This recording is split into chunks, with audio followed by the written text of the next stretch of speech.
Welcome to 5 Good Minutes. You're listening to today's inspirational message on the book of Esther with Kurt Bjorklund. I want to take a step back for a moment and think about the difference between King Xerxes and the King of Kings.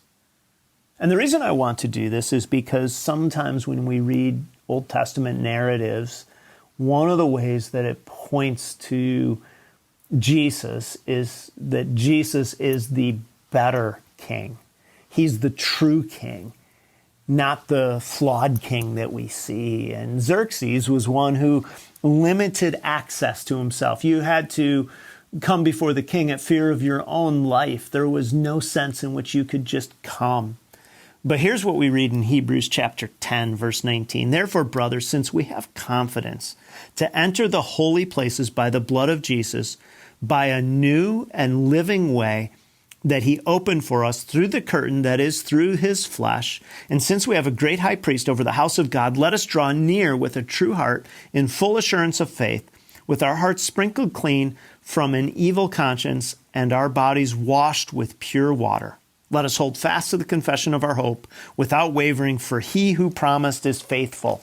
And here's what I'm driving at, and that is Xerxes was a king who limited access, and then he didn't just limit access, but he also was one who withheld judgment. So you never knew what you would get. If you came before him, if he was in a bad mood, he could just say, I'm done with you. Have this person killed.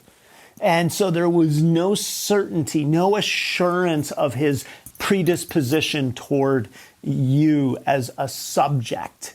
And he was one who lived for his own power, his own good, not for the good of his people. Now, the contrast here is amazing because Jesus, God through Jesus, is fully accessible to all people. You can come to him anytime because he is the God who has made himself accessible. I think about the reality of this. Unless you're super well connected, you can't get an audience probably with the President of the United States. You might have a hard time getting an audience with the governor or with a mayor, but the King of Kings is available all the time to anyone. And not only that, there's no sense of fear in coming before him because you have full assurance, says Hebrews. You've been given everything that you need in the blood of Christ to say, I come knowing that when I come, you are favorably predisposed toward me. You know, if you go before a judge or a magistrate or a human ruler, there is a sense in which they hold some power and you don't know which way that power will go. But when you come to God, if you're in Jesus Christ, you can say, I know that. And then the other contrast here is that Xerxes used his power for his own ends. We see this with the harem. We see this with the way in which he dealt with whole races of people.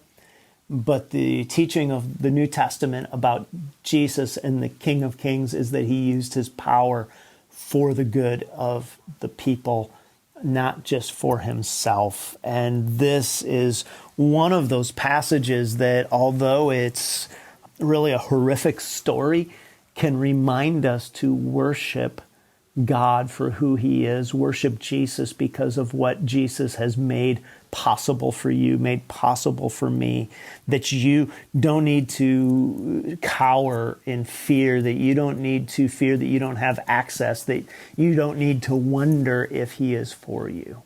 And so I just want to encourage you today to take a moment and worship God because of what he's made available to you, what he's given you, what he's invited you into, and thank him that he's not anything like the earthly power and the earthly kings that we see. And we could certainly even make this more modern and talk about modern political figures, but I'll let you draw those conclusions about the differences. But know that God is for you and accessible and wants your best, and that is a King of Kings who's worthy of our worship. Thanks for joining us here today. There's a lot of great content to explore on Orchard Hill Plus and on the Orchard Hill main feed from the weekend. Have a great day.